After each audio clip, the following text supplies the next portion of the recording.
Assalamualaikum warahmatullahi wabarakatuh. Saudara-saudaraku semua, sahabat YouTube Ahmad Yalis Channel. Kali ini kita bersama salah seorang tokoh pemuda, salah satu orang Kabupaten Kampar yang berkarir di Jakarta. Tentunya kita juga pernah melihat beliau ada di tayangan televisi nasional.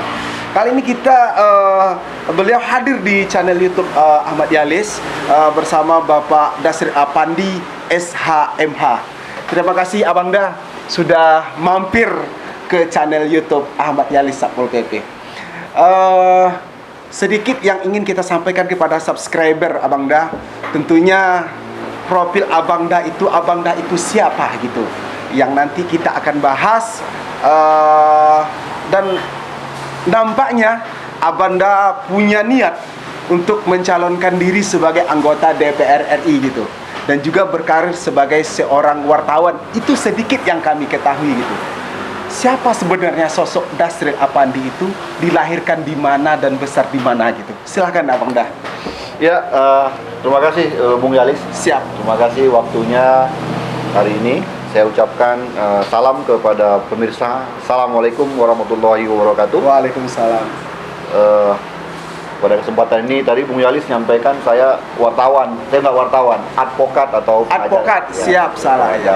Jadi hari ini saya hadir di channelnya Ahmad Yalis Sang Satpol PP. Siap. Luar biasa, subscribernya juga selalu banyak, dan ini adalah satu media yang luar biasa yang hari ini kita harus mau nggak mau gunakan, karena media mainstream seperti cetak dan elektronik yang lain sudah tersaingi oleh media online seperti ini, karena ini bisa langsung live, bisa langsung tayang kapanpun, dan bisa di upload dan download kapanpun. Siap. 98 kalau dulu kalau kita lihat sejarah ada peristiwa Trisakti, penembakan Trisakti, Semanggi dan lain-lain, itu peristiwa menjadi momentum perubahan atau timbangnya Orde Baru yang sudah 32 tahun memerintah.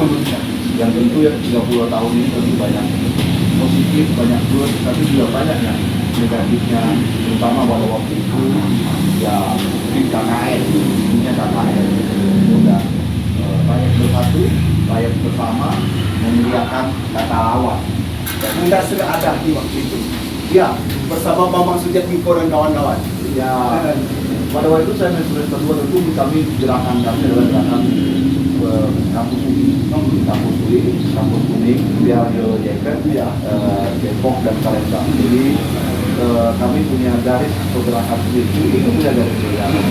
Ini biasanya tidak terlalu melebur dengan yang lain, tapi UPI pasti akan menjadi lokomotif sebuah gerakan mahasiswa.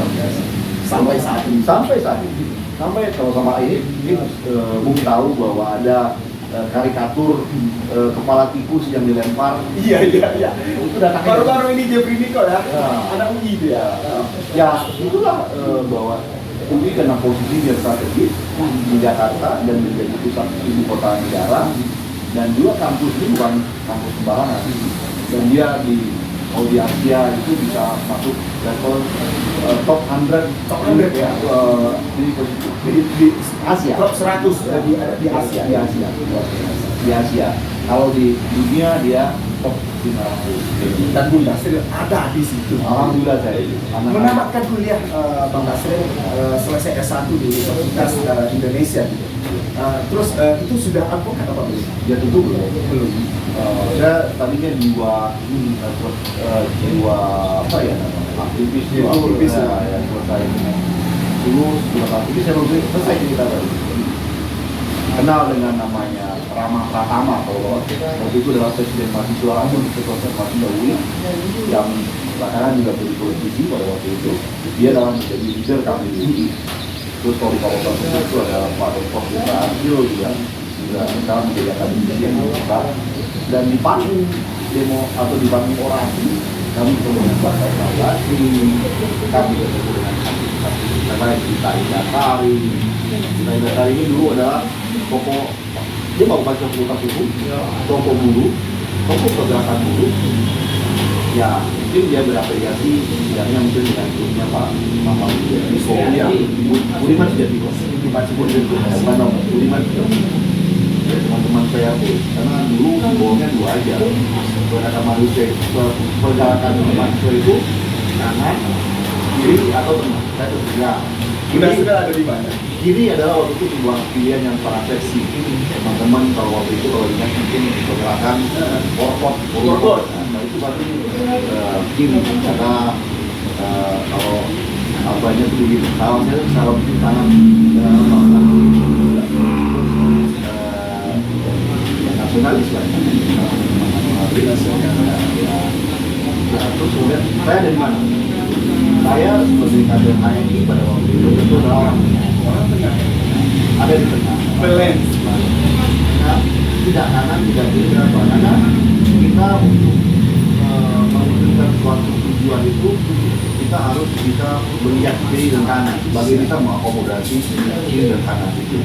Dan terbukti HMI sampai hari ini terpakai dengan kadernya, dengan alumninya. Ya, mungkin bisa dihitung.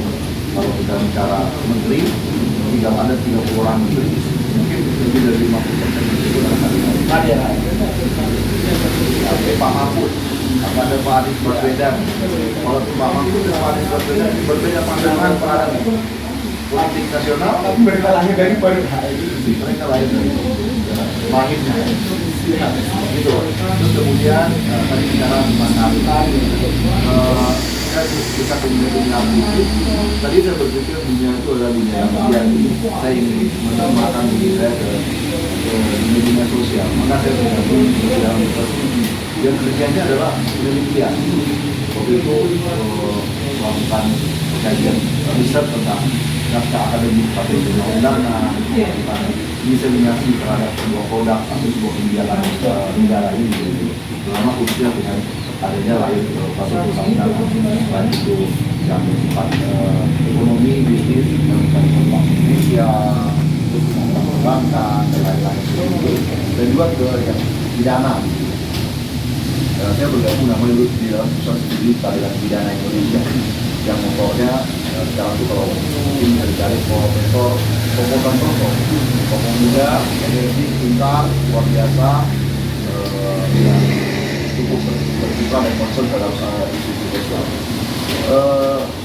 Saya ikuti di situ beberapa lama, hampir setahun lebih, tapi ya akhirnya saya harus memilih apakah saya terus di dalam dunia yang idealisme dan begitu, karena saya ada tuntutan yang lain dunia realistis bahwa saya selain bisa berkarir di bidang akademik, di bidang idealis itu saya juga bisa mapan secara ekonomi.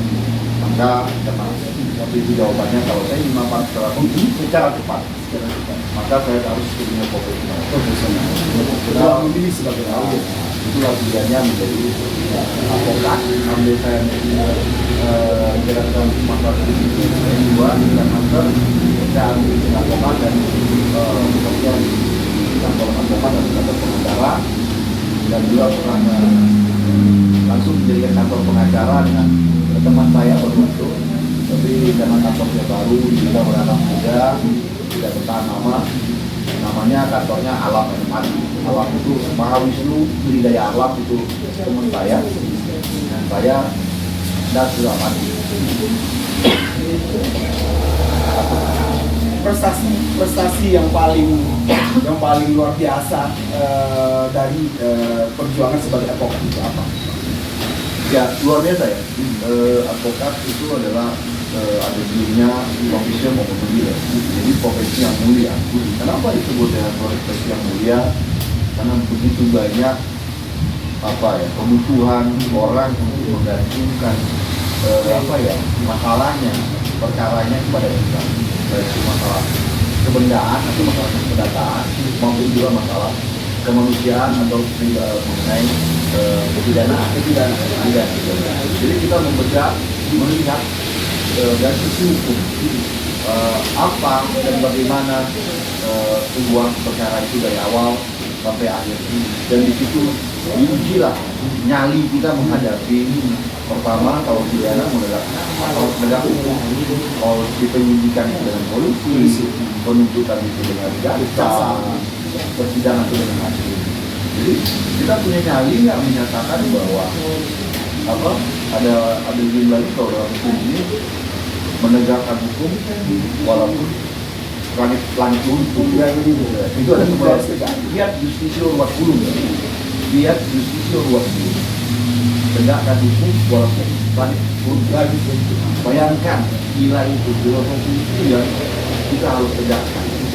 Jadi nggak ada kata untuk menyerah, untuk mundur dari hal-hal yang umpamanya ya tidak substantif lah gitu.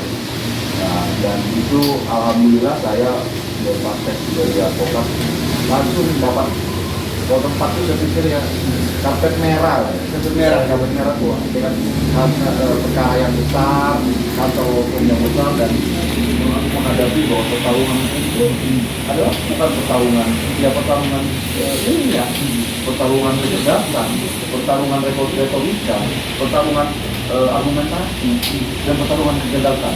Perkara yang besar yang pernah ditangani apa? Yang viral di Indonesia. Wow. Dan juga pernah ada tayangannya di TV kalau nggak salah. Apa itu Pak? Ya mungkin kalau yang dari venue mungkin yang besar ya EKTP ya. EKTP itu ya, abang sebagai lawyernya. Yakin. Setia Novanto itu Bang. Ya, nggak usah disebutkan. Siap. Nggak putih olahraga nggak boleh. Siap. Kita harus EKTP.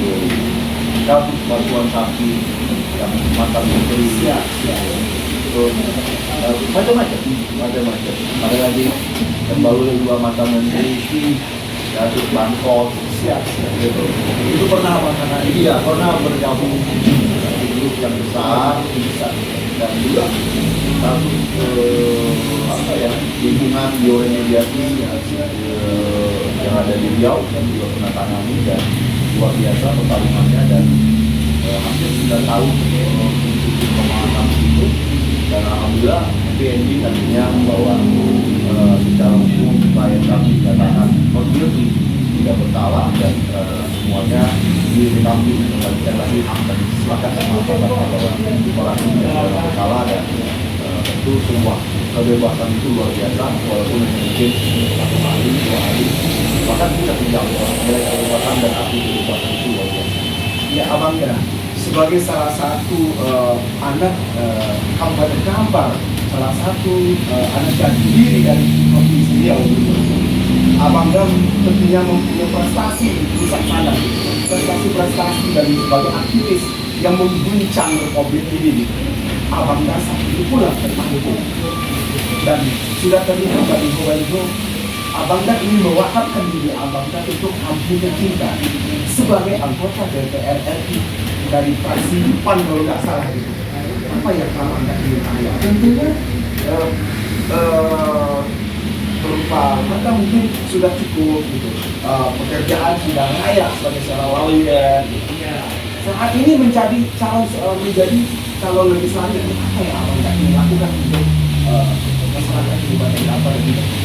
Apa yang Abang lakukan? Ya, terima kasih Bung Yanis Kampar PPP ya, luar biasa ini pertanyaannya. Saya datang ke kampung, datang kembali ke Riau, Kampar, tidak hanya hari ini. Di tahun 2017 saya juga sudah kontestasi sebagai wakil sebagai calon wakil bupati dan dapat kecamatan. Modelnya dari 2016 tahun proses kita artinya sudah tahun 2023 di tahun lalu kan terjadi apa? Itu adalah panggilan jiwa bahwa nilai bahwa saya adalah anak jati Riau, anak jati Kampar, bisa berbuat untuk diri saya, untuk orang dekat saya, dan untuk orang banyak. Itu salah satu caranya. Salah satu jalannya adalah dengan berpolitik, dengan kekuasaan. Politiknya adalah jalan menuju kekuasaan. Jadi pilihannya apa? Ya, kita berani bertarung, bertanding. Kalau kita punya ide, punya konsep, tidak hanya bisa melalui ujung lidah, tidak hanya berdiskusi, seperti kita obrol, tidak bisa juga dengan aksi nyata. Aksi nyata itu apa? Ya kita harus bertanding dan kita harus menjalankan aksinya ini. tadi ada coba 2017 kontestasi di pilkada. Tapi Tuhan menentukan lain bahwa saya Belum diberikan amanah. belum diberikan amanah. Tapi itu tidak membuat saya patah arang, tidak membuatkan saya patah hati untuk obat berpolitik ya. Karena politik ini adalah sebuah jalan menuju mencapai tujuan. Menurut tujuannya apa? Ya, bukan membuat orang banyak. Buat contoh, saya sebagai advokat, sebagai lawyer, tentu punya penghasilan, punya income, punya uang yang batasannya tertentu. Pasti ada batasan juga. Hebat-hebatnya orang pasti ada batasannya. Itu juga ketika membuat bahan atau melakukan perubahan buat orang lain itu juga terbatas. Contohnya gini, saya sudah berbuat punya ambulan gratis. Saya mampunya cuma satu. Nanti apa? Kabupaten Kampar dengan kebijakannya bisa menghadirkan 240 ambulan. Kan luar biasa. Luar biasa. Siapa yang bisa melakukan itu? Bupatinya. Karena ada kuasa. Ada kuasanya, ada anggarannya, yang diberikan oleh negara berdasarkan pajak dari mana-mana yang dia bisa lakukan. Akhirnya dia bisa memberikan ambulan ke masyarakat ini yang bisa sampai 240 itu luar biasa. Saya menemukan ada satu orang bisa memberikan ambulan gratis 240, apalagi seorang dasar. Seorang dasar yang memberikan aku. Jadi agar ini bisa lebih bermanfaat, lebih baik, maka untuk membantu rakyat itu bersama rakyat itu caranya ya dengan berpolitik itu. Dan insya Allah di tahun 2024 saya akan berkontestasi di pemilihan anggota legislatif dari dalam piala pemilihan Riau 2 Kabupaten Kampar, Suara Lawan, Kuasa Tinggi, Ibu dan Kecil menuju DPR RI tahun selanjutnya menuju Senayan 2024. Insya Allah, kenapa pilihannya ke Senayan? Dibanding setelah saya inflasi, setelah saya pikir Kampar punya PDB-nya berapa? 2,5 triliun. Itu pun angkanya itu belum real karena nanti ada kekurangan media dan lain-lain. Anggaplah 2,5 triliun. Tahu nggak Pak Yali? APBN berapa? 2.000 triliun. 2.000 triliun. Itu dibahasnya di mana? Pengesahannya di mana? APBN disahkan oleh Presiden dan Dewan Perwakilan Rakyat. Dewan Perwakilan Rakyat Republik Indonesia. Artinya, anggota Dewan Perwakilan Rakyat Republik Indonesia dan anggota DPR punya kewenangan budgeting terhadap 2.000 triliun. Dibandingkan dengan Bupati Kampar yang hanya punya kewenangan menentukan keuangan yang hanya sekitar 2,5 triliun. Kalau saya bandingkan, kewenangan di DPR itu hanya berbanding 1 triliun, 2 dan 2 miliar. 1.000 kali lipat, 1 kali lipat. Belum lagi kewenangan kerjasama luar negeri dan lain-lain. Jadi kembali kewenangan DPR ada 3, budgeting, legislasi, dan pengawasan. Dari sisi budgeting, saya lihat tadi. Dari sisi pengawasannya apa? Kita mengawasi dari pemerintah, mitra kerja dalam kementerian. Presiden tentunya, pemerintah adalah presiden itu di bawahnya kementerian. Dan apa? Kapresnya, jangkauannya, wilayahnya, seluruh Indonesia. Seluruh Indonesia. Pengawasan diterapkan seluruh Indonesia. Semuanya. Terus apa lagi? Legislasi, kewenangan pembentukan undang-undang, pengesahan, mulai dari mungkin naskah akademik, rapat panja, pansus, dan lain-lain. Pembahasannya apa? Itu dibutuhkan adalah bagaimana saya anak dari Riau, anak dari Kampar. Contoh sederhana adalah Kampar punya potensi perkebunan kelapa sawit yang kedua. Bagaimana potensi kelapa sawit ini yang ada utangnya iuran kelapa sawit yang dipotong terhadap harga kelapa sawit itu bisa kembali kepada masyarakat. Bentuknya apa? Apakah ada kebutuhan pupuk, kebutuhan refleksi, kebutuhan apa? Atau setidaknya apa? Bagaimana harga kelapa sawit itu bagus? Dan sehingga apa? Masyarakatnya bisa sejahtera. Apalagi potensi Kampar. Saya nggak bicara Riau ya, atau jauh kan? Kampar, Riau. Kita punya potensi apa lagi? Migas. Bagaimana dana mobilisasi migas itu fair? Kita kalah loh sama Aceh dan Papua. Di Papua dana basis migasnya migas Papua Aceh itu 30%. Ya, itu kan karena ada dana mobilisasi. Juga di Papua juga begitu. Di kita belum ada apa-apa. Itu pun dana alokasi khusus, dana alokasi umum dan lain-lain itu juga kadang-kadang tidak full ditransfer ke daerah. Dan itu belum bisa dipenuhi oleh anggota DPRI dari Rio saat ini. Saya nggak mengatakan begitu, Tapi dengan fondasi Indonesia seperti itu. Dan yakin nggak Bang Dasril bisa melakukan apa yang Bang Dasril sampaikan ketika sudah nanti dibaca kemana menjadi anggota DPR. saya nggak bicara begitu sudah atau tidak, tapi saya bicara saya punya visi, dia memiliki dan itulah hal yang harus kita perjuangkan. Kenapa? Kalau tidak, tentu kita melihat dong, realitanya bagaimana. Karena apa? Ternyata untuk penganggaran pembangunan yang tidak itu hanya dengan dana alokasi kita sudah alokasi yang normal saja. Kita butuh dana impres. Dan ini apa? Pengusungannya itu melalui kementerian itu mitra siapa? Anggota DPR. Dan saya punya kota itu kalau sekarang sudah banyak. Kalau sekarang sudah bagus, sudah bagus. Saya tidak mengatakan hal itu tidak bagus. Kalau sekarang bagus, ini lebih bagus. Kita bagus ya. Insya Allah saya pertama saya besar di Jakarta. Saya alhamdulillah bersekolah di Universitas Indonesia yang topnya Universitas di Indonesia.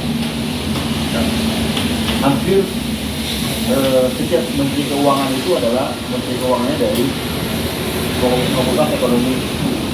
Tentu potensi yang tidak banyak di orang di daerah tentunya. Dan saya berpikir dengan itu link and match. Kita punya jaringan, bagaimana di-matchkan, disambungkan, dicocokkan dengan yang ada di sehingga ada pusat supaya sehingga itu menjadi bermanfaat. Kita compare aja, kita bandingkan mungkin dengan daerah tetangga kita Sumatera Barat, Sumatera Utara. Jadi pasti pernah kedua, nggak pernah paling tidak Sumatera Barat. Infrastruktur jalan kita bagus mana sama Sumatera Barat? Luar biasa sebetulnya. Kalah. Yang lain kalah nggak? Kita lihat pariwisata. Kita punya surga pariwisata yang Tapi belum kita bisa ekspor. Kampar kirinya di 13 kota kampanye. Ada nggak rencana Bang Dasril untuk menaikkan pariwisata yang ada di kota ini? Ya, tadi kita bicara potensi alam. Kita lihat potensi alam itu dari proses yang minyak, gas, tambang itu saja. Pariwisata juga sudah potensi alam luar biasa. Bali tidak punya gas, tidak punya minyak, yang itu luar biasa. Dunia tahunya Bali, karena nggak kenal Indonesia tahunya Bali. Phuket juga begitu. Saya gitu tempat orang destinasi wisata. Dan Kampar yaitu Hidden Haven surga. Apa pernah namanya karena Kampar Bengkulu, air terjun Batu Silang yang di wisata. Masih banyak lagi Luar biasa potensi hiking. Tapi kendalanya apa? Banyak lampu, infrastruktur.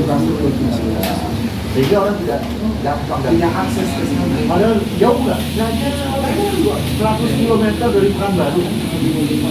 Satu meraih itu nggak gampang. Karena ada akses sekitar 30 km, 40 km yang masih rentang dengan infrastruktur. Itu sayangnya apa? Itu tanggung jawab negara. Tanggung jawab negara. Bagaimana negara bisa melek begitu? Bagaimana presiden bisa melek begitu? Ya ada orang yang membawa itu. dan mudah-mudahan itu Abang Nasril. Amin. Abang Nasril, kita berbicara, Abang tentunya sudah punya program visi misi skill dan juga lama berkecimpung di dunia nasional.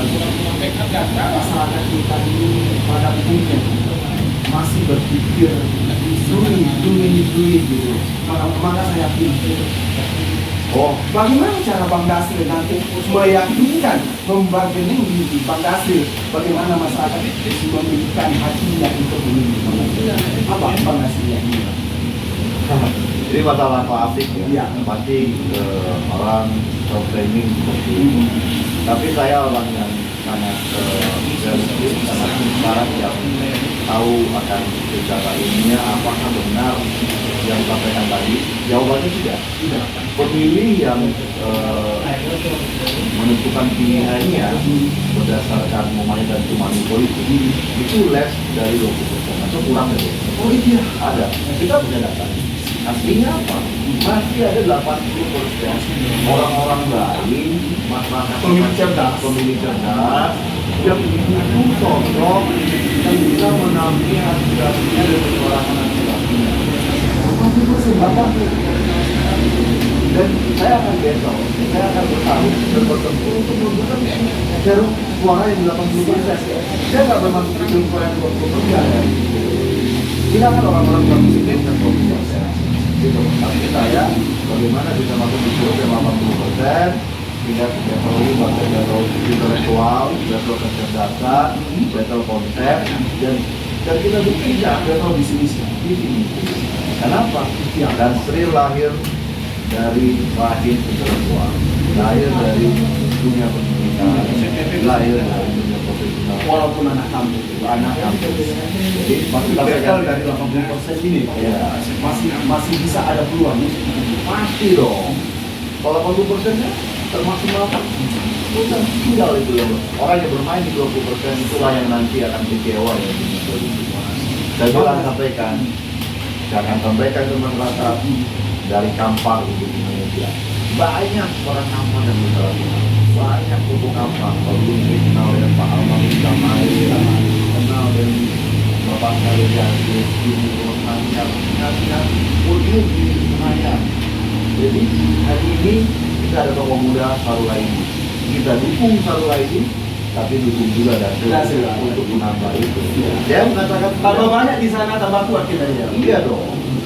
Bang Nasril tentunya ini adalah suatu misi yang mulia. Berbicara dengan apa? Menambah wawasan kami. Supaya tidak semua pemimpin itu yang matanya uang-uang. Tentunya Bang Nasril, pekerjaan ini menjadi seorang anggota DPR RI membutuhkan budget yang luar biasa untuk administrasi yang untuk apanya. Sudah siapkah untuk itu Bang Nasril? Waduh, apa nih pertanyaannya? Pertanyaannya sudah siapkah untuk mengarungi Bung Galis, 2017 saya juga kompetisi di kontestasi pilkada. Artinya ini bukan hal baru buat saya. hal baru ya. Bukan hal baru buat saya.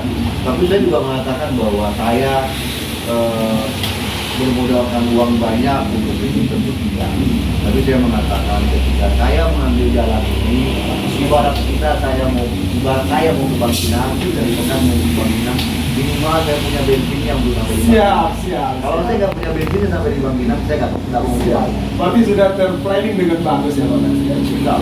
Itulah Bang Nasril, terima kasih waktunya, luar biasa berbicara dengan Abang. Mudah-mudahan masyarakat Kabupaten Kampar Hiu 2 menjatuhkan pilihannya kepada Abang. Ada Sarul Aidi nantinya, ada Nasril Afandi juga, supaya kita kuat di pusat sana.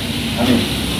Sungguh prestasi yang luar biasa tadi dari apa yang Abang sampaikan dan niat yang mulia untuk Riau 2. Sukses Abangda, terima kasih sudah hadir di channel YouTube Ahmad Yalis. Semoga kita sehat selalu, berjumpa di 2024. Masyarakat tentukan pilihan Anda. Kita punya dua tokoh yang sangat bagus di Provinsi Riau tentunya. Mudah-mudahan pilihan Anda menentukan masa depan kita ini. Assalamualaikum warahmatullahi wabarakatuh. Terima kasih Abangda. Salam